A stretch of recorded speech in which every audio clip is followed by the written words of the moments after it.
السلام علیکم ورحمۃ اللہ وبرکاتہ۔ اعوذ باللہ من الشیطان الرجیم، بسم اللہ الرحمن الرحیم۔ ولا يحسبن الذين كفروا انما نملي لهم خير لانفسهم انما نملي لهم ليزدادوا اثما ولهم عذاب مهين۔ ما كان الله ليذر المؤمنين على ما أنتم عليه حتى يميز الخبيث من الطيب وما كان الله ليطلعكم على الغيب ولكن الله يجتبي من رسله من يشاء فآمنوا بالله ورسله وإن تؤمنوا وتتقوا فلكم أجر عظيم۔ محترم سامعین کرام، سورہ آل عمران سورہ نمبر 3 اور اسی صورت سے ابھی آپ کے سامنے آیت نمبر 178 179 یعنی 178 179 یہ دونوں آیات آپ کے سامنے پیش کی گئی۔ سامعین کرام، اللہ تبارک و تعالیٰ نے فرمایا وَلَا يَحْسَبَنَّ الَّذِينَ كَفَرُوا أَنَّمَا نُمْلِي لَهُمْ خَيْرٌ لِأَنفُسِهِمْ، یہ کافر لوگ ہرگز یہ نہ سمجھے کہ ہم نے جو ان کو چھوٹ دے رکھا ہے، اللہ فرما رہے ہیں کہ ان کافروں کو جو ہم نے چھوٹ دے رکھا ہے تو یہ کافر لوگ ہرگز یہ نہ سمجھے کہ یہ چھوٹ دینا ان کے لیے بہتر ہے۔ آگے اللہ تبارک و تعالیٰ نے مزید فرمایا انما نملی لہم لیزدادوا اثما، ان کو جو چھوٹ دیا گیا ہے وہ اس واسطے سے دیا گیا ہے کہ وہ اور زیادہ گناہ کر لیں۔ اور آگے اللہ تبارک و تعالیٰ نے فرمایا وَلَهُمْ عَذَابٌ مُهِينٌ، اور ان کے لیے رسوا کرنے والا عذاب ہے۔ دراصل یہ آیت اور اس کے بعد جو آیتیں ہیں وہ بھی جنگ احد کے موقع سے ہی نازل ہوئی۔ اس کے بعد جو آیت کریمہ ہے جنگ احد کے موقع سے ہی نازل ہوئی۔ اس میں دراصل اللہ تبارک و تعالیٰ نے کفار و مشرکین کے یا جو دنیا پرست لوگ ہوتے ہیں ان کے ایک خیال کی تردید فرمائی ہے۔ ان کا خیال یہ ہوتا ہے کہ ان کو اللہ تبارک و تعالیٰ خوب دے رہا ہے، خوب پھل پھول رہے ہیں، تو اللہ تبارک و تعالیٰ نے ان کے اوپر بہت زیادہ رحم اور مہربانی کر رکھا ہے۔ ایسی بات نہیں ہے۔ خاص طور سے مشرکین مکہ اور اس وقت کے جو مشرکین تھے وہ نبی اکرم صلی اللہ علیہ وسلم کے بارے میں یہ کہتے تھے کہ اگر یہ سچا نبی ہوتا تو ہم لوگ جس طرح سے ان کو اور ان کے ماننے والوں کو ستا رہے ہیں اب تک تو بہت سارے عذاب آ جانا چاہیے تھا، ہم لوگوں کو مٹ جانا چاہیے تھا، تباہ و برباد ہو جانا چاہیے تھا، لیکن ہم لوگ تو اور زیادہ نعمتوں میں کھیل رہے ہیں، اللہ تبارک و تعالیٰ اور زیادہ نعمتوں سے نواز رہا ہے، خوب اچھے طریقے سے پھل پھول رہے ہیں، تو یہ بات صحیح نہیں ہے۔ اللہ تبارک و تعالیٰ نے ایسے لوگوں کو اس آیت کریمہ میں تنبیہ فرماتے ہوئے کہا ہے کہ اللہ تبارک و تعالیٰ کی طرف سے جو چھوٹ ملی ہے اس کو اپنے حق میں خیر نہ جانو، کیونکہ جتنی چھوٹ مل رہی ہے اتنا ہی گناہ تمہارا بڑھ رہا ہے۔ اللہ نے چھوٹ دیا ہی اسی لیے ہے کہ تم گناہ پر گناہ کرتے چلے جاؤ، اور جب تمہارا گناہ بہت زیادہ ہوگا تو بہت ہی زیادہ رسوا کرنے والا عذاب بھی اللہ تبارک و تعالیٰ کی طرف سے تم کو ملے گا۔ اسی بات کو آج کل کے زمانے میں جو کفار و مشرکین ہیں جو اسلام کو اور مسلمانوں کو مٹانے کے در پہ ہے ان کے بارے میں بھی خیال کیا جا سکتا ہے۔ اور اسی آیت کریمہ کو بہت سارے ایسے دنیا پرست جو دنیا میں بالکل ملوث ہیں، اللہ تبارک و تعالیٰ کے اوپر ایمان لانا تو بہت دور کی بات، نام کے مسلمان ہوتے ہوئے بھی دنیا پرستی میں اس حد تک آگے بڑھ گئے ہیں کہ ان کو یہ خیال ہونے لگا ہے کہ وہ جو بڑی بڑی بلڈنگوں کے اندر رہ رہے ہیں اور بڑے بڑے جو ہے کاروبار کر رہے ہیں اور بہت زیادہ پیسہ کوڑی کما رہے ہیں اور عیش و آرام کی زندگی گزار رہے ہیں، تو اللہ تبارک و تعالیٰ نے ان کے اوپر رحم کر رکھا ہے، اللہ اس سے بہت زیادہ خوش ہے۔ وہ یہ نہ سمجھے، بلکہ اللہ نے جو چھوٹ دیا ہے وہ اس لیے دیا ہے کہ یا تو سنبھل کر کے اللہ کے راستے میں چلا آئے، اور اگر نہیں آئے گا تو اور زیادہ وہ گناہ پر گناہ کرے گا اور آخرت میں اس کے لیے رسوا کرنے والا عذاب ہوگا۔ معزز سامعین کرام، اس کے بعد اللہ تبارک و تعالیٰ نے ڈائریکٹ ایمان والوں کو مخاطب کیا ہے یا ان لوگوں کو مخاطب کیا ہے جو مسلمان ہیں اور مسلم سماج و معاشرے کے اندر رہتے ہیں۔ اللہ تبارک و تعالیٰ نے فرمایا ما کان اللہ لیذر المؤمنین علی ما انتم علیہ حتی یمیز الخبیث من الطیب، مسلمانوں ایمان والوں کو اللہ تبارک و تعالیٰ اسی حال پر نہیں چھوڑے گا جس حال پر تم ابھی ہو، یہاں تک کہ اللہ تبارک و تعالیٰ جو ناپاک ہیں ان کو پاک لوگوں سے الگ کر دے گا۔ مطلب کیا ہے؟ مطلب یہ ہے کہ ایک جو مسلم سماج و معاشرہ ہوتا ہے اس کے اندر جو مسلمان لوگ رہتے ہیں اس میں ہر کیٹیگری کے مسلمان ہوتے ہیں. پختہ اور مضبوط والے ایمان والے مومن بھی ہوتے ہیں، کمزور ایمان والے مسلمان بھی ہوتے ہیں، منافقین بھی ہوتے ہیں جو کہنے کے لیے تو مسلمان ہوتے ہیں لیکن اسلام اور مسلمانوں سے ان کو کوئی مطلب نہیں ہوتا ہے، بلکہ بعض ایسے منافقین ہوتے ہیں جن کو اسلام اور مسلمانوں سے نفرت ہوتی ہے. اللہ تبارک و تعالیٰ نے فرمایا کہ جو ایک حال پہ تم ہو اللہ تبارک و تعالیٰ اس حال پہ نہیں رکھے گا. اب دیکھ لیجئے آج کیسے حالات آ رہے ہیں، اور جیسے جیسے حالات بن رہے ہیں لوگوں کے پول بھی کھل رہے ہیں کہ کون کتنا زیادہ پختہ ایمان والا ہے. جیسے جیسے حالات کا شکنجہ کس رہا ہے، بڑے بڑے جبہ دستار والے، بڑے بڑے تقوی اور پرہیزگاری دکھلانے والے آج سامنے نظر آ رہے ہیں کہ ان کا ایمان کتنا بڑا ہے. یہی چیز غزوہ احد کے اندر بھی ہوا تھا. اللہ تبارک و تعالیٰ نے جیتی ہوئی بازی کو شکست میں فوراً تبدیل کیا کہ اللہ تبارک و تعالیٰ دیکھ لے کہ کون مضبوط ایمان والا ہے، کون کمزور ایمان والا ہے، اور کون منافق ہے جو الٹے پاؤں دین سے پھرنے والا ہے. اللہ تبارک و تعالیٰ نے اسی بات کو یہاں پر بیان کیا کہ اللہ تبارک و تعالیٰ آزمائے گا، ضرور بھی ضرور آزمائے گا، یہاں تک کہ اللہ تبارک و تعالیٰ جو پکے ایمان والے ہیں ان کو ناپاک ایمان والوں سے الگ کر دے، جو پختہ ایمان والے ہیں ان کو، جو ایمان کا ڈھونگ رچانے والے ہیں ان سے اللہ تبارک و تعالیٰ الگ کر دے. اسی لیے اللہ تبارک و تعالیٰ آزمائے گا. نبی کے زمانے میں بھی آزمایا ہے، بعد میں بھی آزمائشیں ہوئی ہیں، اور آج بھی آزمائش ہوگی. اور یہ آزمائش اسی لیے ہوگی کہ اللہ تبارک و تعالیٰ لوگوں کے سامنے بالکل واضح کر دے کہ پکا ایمان والا کون ہے. آج ہم لوگ ایک سماج و معاشرے میں رہ رہے ہیں، ہر طرح کے لوگ ہیں. اسلام کے شعار کی پابندی کرنے والے لوگ بھی ہیں اور نہیں پابندی کرنے والے بھی لوگ ہیں، پامال کرنے والے بھی لوگ ہیں. مثال کے طور پر یہ داڑھی کو لے لیجیے، اسی داڑھی کو لے لیجیے، یہ اسلام کے اندر فرض ہے، واجب ہے، ضروری ہے، لازم ہے. نبی صلی اللہ علیہ وسلم نے رکھا ہے، نیکوکار لوگوں نے رکھا ہے، صحابہ کرام نے بھی رکھا ہے.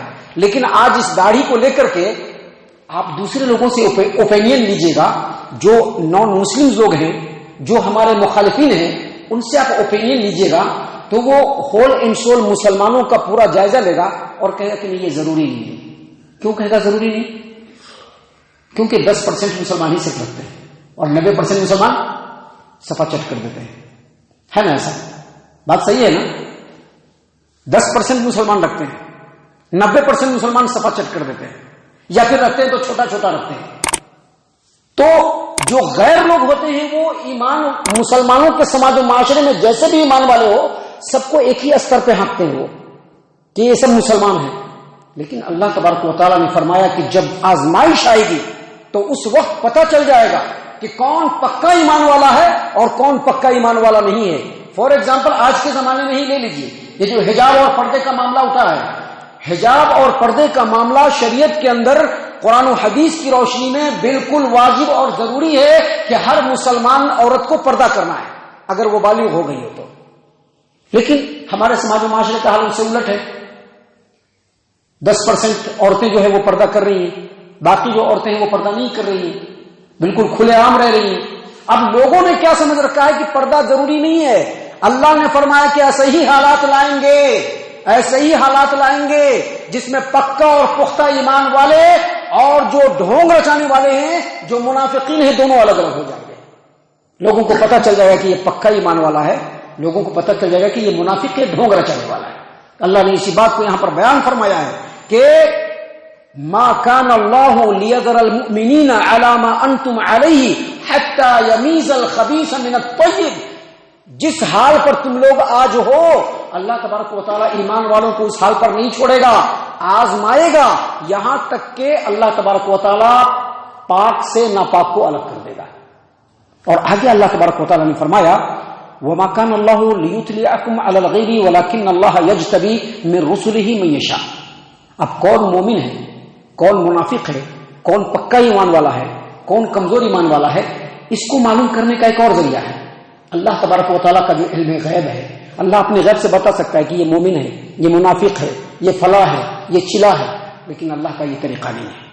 اللہ نے فرمایا وما كان الله ليطلعكم على الغيب. اللہ کا یہ طریقہ نہیں کہ غیب کے ذریعے سے تم کو بتلا دے، یہ اللہ کا طریقہ نہیں. غیب کے لیے اس نے نبیوں کو مبعوث فرمایا. نبی کو اتنا ہی بتانا تھا جتنا اللہ نے حکم دیا. مثال کے طور پر اللہ نے بتلایا کہ اللہ ہے، فرشتے ہیں، جنت ہے، جہنم ہے، قیامت کا دن آئے گا، مر کر کے سارے لوگوں کو وہاں پہنچنا ہے، جن کے جیسے اعمال ہوں گے ویسا ان کا حساب ہوگا، اس طرح سے ان کو اگر نیکوکار ہے تو جنت ملے گی، اگر بدکار ہے تو جہنم ملے گا. یہ ساری باتیں اللہ تبارک و تعالیٰ نے بتلایا. لیکن اللہ تبارک و تعالیٰ نے اور محمد عربی صلی اللہ علیہ وسلم نے منافقین کی تمام علامتوں کو بتانے کے بعد بھی یہ نہیں کہا کہ فلاں منافق ہے، فلاں منافق ہے، فلاں منافق ہے، کیونکہ یہ اللہ کا طریقہ نہیں ہے. پورے نبوی زندگی کو آپ دیکھ لیجئے گا، صرف ایک ایسا موقع ہے کہ نبی صلی اللہ علیہ وسلم کو شدید ضرورت پڑی تو اللہ نے چند منافقین کے نام بتلائے. غزوہ تبوک سے لوٹ رہے تھے نبی صلی اللہ علیہ وسلم، 14 یا 15 منافقین نے سازش کی کہ نبی صلی اللہ علیہ وسلم جب رات کو گھاٹی سے گزریں گے آپ صلی اللہ علیہ وسلم کو سواری پر سے دھکیل دیں گے اور گھاٹی میں گرا کر کے آپ کو ہلاک و برباد کر دیں گے. اللہ تبارک و تعالیٰ نے جب نبی صلی اللہ علیہ وسلم گزر رہے ہیں، پیچھے پیچھے حذیفہ بن یمان رضی اللہ عنہ ہیں، اللہ تبارک و تعالیٰ نے وحی نازل کی کہ یہ 15 منافقین ہیں، فلاں ہے اور اس کا باپ فلاں ہے، فلاں ہے اور اس کا باپ فلاں ہے، فلاں ہے اس کا باپ فلاں ہے. 14 یا 15 منافقین کے نام اللہ تبارک و تعالیٰ نے اللہ کے رسول صلی اللہ علیہ وسلم کو وحی کے ذریعے سے بتایا. اور آپ صلی اللہ علیہ وسلم نے ان منافقین کے نام حذیفہ بن یمان رضی اللہ عنہ کو بتایا اور یہ بھی کہہ دیا کہ تم میرے رازدار ہو، اب یہ راز تمہارے علاوہ کسی کو پتہ نہیں چلنا چاہیے. اسی لیے ان کو رازدان رسول کہتے ہیں، ان کو رازدان رسول کہا جاتا ہے، حذیفہ بن یمان رضی اللہ عنہ. تو دیکھیے ضرورت کے تحت تو 15 لوگوں کا نام بتایا گیا، لیکن اس کو بھی پردے میں رکھا گیا، کسی کو بھی نہیں بتایا گیا. اس سے یہ پتہ چلا کہ کون منافق ہے، کون منافق نہیں ہے، کون پکا ایمان والا ہے، کون کمزور ایمان والا ہے، یہ آزمائش کے ذریعے سے پتہ چلتا ہے، اللہ غیب سے نہیں بتلائے گا. اور پھر یہ بھی ہے کہ نبیوں کو جو اللہ تبارک و تعالیٰ نے غیب کے لیے مقرر کیا ہے اتنا ہی بتلانا ہے جتنا اللہ نے کہا ہے، اور کبھی اللہ بتلائے گا بھی اور کبھی نہیں بھی بتلائے گا. اس کی مثال دیکھ لیجیے، سیدنا یعقوب علیہ السلام مصر سے ان کے بیٹے یوسف کا کپڑا لانے والا کپڑا لے کر کے جب آ رہا تھا یوسف کا، یعقوب علیہ السلام کو پتہ نہیں تھا. یوسف علیہ السلام نے کیا کہا کہ یہ کپڑا لے جاؤ اور اپنے باپ کے آنکھ پر ڈالنا تو آنکھ ٹھیک ہو جائے گا. اللہ نے غیب کے ذریعے سے بتلا دیا کہ جو کپڑا لے کر کے آ رہا ہے یہ یوسف کا کپڑا ہے، غیب سے بتلا دیا کہ یہ یوسف کا کپڑا ہے. لیکن وہیں پر اس سے پہلے سیدنا یوسف علیہ السلام کو ان کے بھائیوں نے انہی کے شہر میں، انہی کے گاؤں میں کنعان کے اندر ایک کنویں میں ڈال دیا اور کئی دنوں تک کنویں میں پڑے رہے. اور وہیں پر یعقوب علیہ السلام بھی ہے، یوسف علیہ السلام کے غم میں گھولے جا رہے ہیں، لیکن اللہ تبارک و تعالیٰ نے نہیں بتلایا ہے، نہیں بتلایا اللہ نے. حالانکہ چاہتا تو بتلا سکتا تھا لیکن نہیں بتلایا. اس کا مطلب کیا ہوا؟ جب چاہے گا بتلائے گا، جب چاہے گا نہیں بتلائے گا، کیونکہ غیب کا مالک اللہ تبارک و تعالیٰ ہے. آپ نبی صلی اللہ علیہ وسلم کی زندگی میں دیکھ لیجئے، آپ صلی اللہ علیہ وسلم کی زندگی میں سیدنا عمر بن خطاب رضی اللہ عنہ آپ صلی اللہ علیہ وسلم پر ایمان لانے کے لیے نکلے اپنے گھر سے. اللہ تبارک و تعالیٰ نے وحی کے ذریعے سے بتلا دیا کہ عمر آ رہا ہے ایمان لانے کے لیے. اپنے بہن بہنوئی سے نمٹ کر کے نکلے کہ اب چلیں گے نبی صلی اللہ علیہ وسلم پر ایمان لانے کے لیے. ایمان لانے کے لیے آ رہا ہے، حالانکہ وہاں پر ان کا ارادہ ایمان لانے کا نہیں تھا، لیکن ایمان لانے کے لیے آ رہا ہے. اللہ تبارک و تعالیٰ نے نبی صلی اللہ علیہ وسلم کو بتلا دیا. لیکن اس کے بعد مدینے کے اندر اللہ کے رسول صلی اللہ علیہ وسلم کی سب سے چہیتی بیوی ام المومنین عائشہ رضی اللہ عنہا کے اوپر جب منافقوں نے تہمت لگایا، الزام لگایا، 1 مہینہ تک اللہ کے رسول صلی اللہ علیہ وسلم بے چین رہے، بے قرار رہے، پریشان رہے، لیکن اللہ تبارک و تعالیٰ نے نبی صلی اللہ علیہ وسلم کو نہیں بتلایا. تو غیب کے بارے میں بھی جتنا بتلانا ہے اتنا ہی بتلائے گا. اللہ نے اسی بات کو یہاں پر بیان کیا ہے کہ ایمان والے اور کمزور ایمان والے اور منافقین کی آزمائش تو اللہ کرے گا. یہ غیب سے پتہ تو نہیں چلے گا، لیکن غیب کی خبر کے لیے اللہ تبارک و تعالیٰ نے رسولوں کو بھیج دیا ہے، اور جتنا غیب بتلانا ہے اتنا ہی وہ بتلائیں گے، اس سے زیادہ نہیں بتلائیں گے. اور آگے اللہ تبارک و تعالیٰ نے ایمان والوں کو ڈائریکٹ مخاطب کیا اور کہا کہ فآمنوا باللہ ورسلہ، لہذا تمہارے لیے ضروری ہے کہ تم لوگ اللہ پر ایمان لاؤ اور اس کے رسولوں پر ایمان لاؤ. اور پھر آگے کہا وَإِن تُؤْمِنُوا وَتَتَّقُوا، اگر تم ایمان لے آئے اور تقوی اور پرہیزگاری اختیار کر لیے، فَلَكُمْ أَجْرٌ عَظِيمٌ، تو تمہارے لیے اجر عظیم ہوگا. دنیا کے اندر بھی ملے گا اور آخرت کے اندر بھی ملے گا۔ محترم سامعین کرام، یہ ساری باتیں دراصل مسلمانوں کی نصیحت کے لیے ہے۔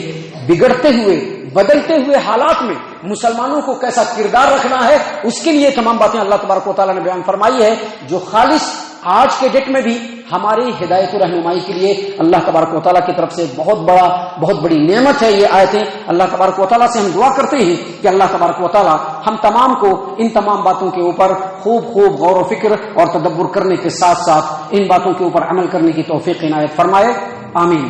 اللہ تبارک و تعالیٰ ہم تمام کو صحیح معنوں میں پکا سچا مومن مسلمان بنائے، اللہ اور اس کے رسول صلی اللہ علیہ وسلم کی اطاعت و فرما برداری کرنے والا بنائے، صحابہ کرام رضی اللہ عنہم کے طریقے پر چلنے والا بنائے، جنت الفردوس میں جگہ عطا فرمائے۔ اے اللہ ہم تمام کو جہنم سے پناہ دے، اے رب العالمین ہم تمام کو جہنم سے پناہ دے، اے مالک الملک ہم تمام کو جہنم سے پناہ دے، آمین یا رب العالمین۔ وما علینا الا البلاغ المبین۔